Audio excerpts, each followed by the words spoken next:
Malini Devi multi speciality hospital, Christian Peta, 5వ line, Kavali. Doctor Guttipati Malinidevi, MBBS, MS, OBGY, కాన్పులు మరియు గర్భకోశ వ్యాధి నిపుణులు.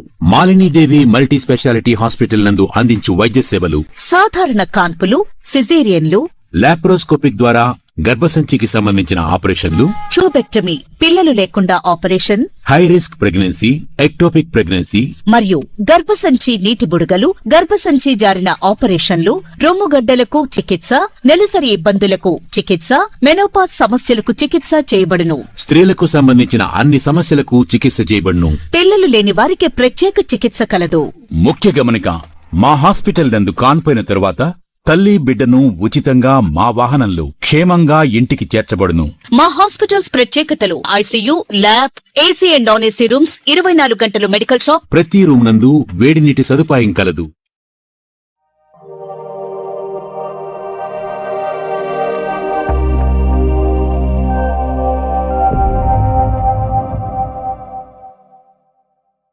Welcome to CMD news. నా పేరు కామాక్షి. ముందుగా నేటి వార్తా విశేషాలు. కొడవలూరు మండలం నార్త్ రాజుపాలెంలోని CITU కార్యాలయంలో CITU CPM నాయకులు మీడియా సమావేశం నిర్వహించారు. ఈ సమావేశంలో CPM నాయకులు గోనా దయాకర్ మాట్లాడుతూ, గతంలో వ్యవసాయ ఆధారిత పరిశ్రమలు ఏర్పాటు చేస్తామని ప్రారంభించిన ఐఫోకో భూముల్లో నేడు ప్రభుత్వం ప్రారంభించబోతున్న విత్తనాల పరిశ్రమల వల్ల స్థానికులకు ఉపాధి కలగకపోగా, ఆ పరిశ్రమల కాలుష్యం కారణంగా చుట్టుపక్కల గ్రామాలు ప్రజలు, వ్యవసాయ పొలాలు, పశువులు ఇబ్బంది ఎదుర్కొనే పరిస్థితులు ఏర్పడబోతున్నాయని CPM నాయకులు గోనె దయాకర్ అన్నారు. ఎక్కడైనా పరిశ్రమలు ఏర్పాటు చేసే సమయంలో సంబంధిత పారిశ్రామికవేత్తలు, పొల్యూషన్ అధికారులు, రెవెన్యూ అధికారులు వెళ్లి స్థానిక ప్రజలకు అవగాహన కల్పించడం జరుగుతుందని, ఇటువంటి అధికారులు ఎవరూ లేకుండా పోలీస్ సిబ్బంది వెళ్లి స్థానిక ప్రజలతో కంపెనీల గురించి చేర్పించడం ఏమిటి అని ప్రశ్నించారు. ఏది ఏమైనా ఇస్కో భూముల్లో స్థానికులకు ఉపాధి అవకాశాలు కలిగేలా వ్యవసాయ ఆధారిత కాలుష్య రహిత పరిశ్రమలు తీసుకుని వచ్చి ప్రజలను ఆదుకోవాలని అన్నారు. ఈ విత్తనాల కంపెనీల వల్ల వ్యవసాయ ఆధారిత గ్రామాలు ఉన్న చుట్టుపక్కల గ్రామాలు ప్రజలు తీవ్ర ఇబ్బందులు పడే పరిశ్రమలు ఏర్పాటు చేయకపోవడం మంచిదని అన్నారు. ప్రజల అమాయకత్వాన్ని ఆసరాగా చేసుకుని కొడవలూరు మండలాన్ని కాలుష్యమయం చేయవద్దని అన్నారు. ఈ సమావేశంలో నరసింహలు, దేవానందం, సురేష్, భాష, ఆటో కార్మికులు పాల్గొన్నారు.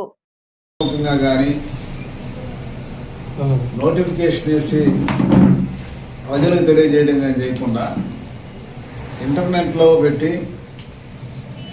దాని ద్వారా కొంతమంది తెలుసుకొని ఇప్పుడు జరగబోతుందని అనుకున్నాం. రాజులపాడు కిసాన్ సెల్స్ అనేటువంటిది మనందరూ తెలుసు. దేశంలో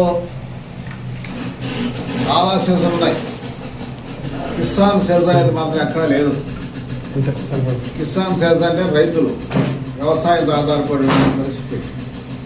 2008లో అప్పుడు ముఖ్యమంత్రి రాజశేఖర రెడ్డి గారు కిసాన్ సెల్స్ శంకుస్థాపన చేస్తున్నారు. వ్యవసాయ ఆధార పరిశ్రమలు పెట్టి స్థానిక రైతాంగానికి, వ్యవసాయ కూలీలకి ప్రధానంగా ఉపాధి చూపిస్తామని చెప్పి ఆయన చెప్పాడు. మనకు ఆ రోజు నోటుగా ఇచ్చారు. కాలక్రమంలో అది గాల్లో కలిసిపోయింది. ఈరోజు కిసాన్ సెల్స్లో అత్యంత ప్రమాదకరమైనటువంటి కాలుష్యభరితమైన పరిస్థితులు పెడతా ఉన్నారు. ఇప్పటికే గమేషా పెట్టారు, అది కొంతకాలం కాగా ఉంది. కోకోకోలా వాళ్ళకి భూమి కేటాయించున్నారు, 50 లక్షల లెక్క అన్నీ ఉన్నారు. ఇప్పుడు వచ్చేటువంటి విత్తనాలు ఫ్యాక్టరీలు 2 వస్తున్నాయి లోపలికి. ఇవి పర్యావరణానికి చాలా తీవ్రమైన హాని కలిగిస్తాయి. ముఖ్యంగా వాయు కాలుష్యం పెరగదు. దాని ద్వారా అనేకమైనటువంటి జబ్బులు చేయడానికి ఆస్కారం ఉన్న శాస్త్రవేత్తలు చెప్తున్నారు. అంటే జల కాలుష్యం పెరగదు, పంటలు దిగుబడి తగ్గుతాయి. ముఖ్యంగా పశు సంపదకి చాలా తీవ్రమైన హాని కలగదు. ఈ చుట్టూ ఉన్నటువంటి గ్రామాలు పూర్తి వ్యవసాయం మీద ఆధారపడ్డ గ్రామాలు: రాచలపాడు, రాగడజలిక, చంద్రశేఖరపురం, వేలిపాడు, మోసముంటిపాడు, చౌడుకొచ్చారు, తడకలు, ఇవన్నీ కూడా. దీనికి 1 లీటర్ విత్తనాలు కావాలంటే దాదాపు 5 లీటర్లు పైగా వాటర్ కావాలి. ఈ వాటరు సోమశాల నుంచి ఇప్పటికే కిసాన్ సెల్కి 2.5 TMC కనిగిరి నుంచి వచ్చాడు పైపులు అనేది కేటాయించున్నారు. ఈ 2.5 TMC కూడా చాలా పోవచ్చు అటువంటి పరిశ్రమలు వస్తే. లోకల్గా మన స్థానికంగా ఉండేటువంటి రైతాంగానికి ఆయుధ సమస్య కూడా ఉండవచ్చు.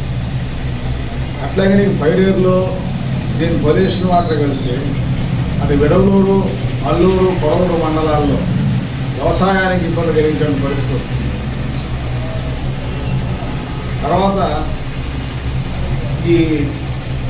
ఆ ఇండస్ట్రీలో మా పరిశీలనలో తెలియదు, పెద్దగా ఎంప్లాయ్మెంట్ ఉండదు.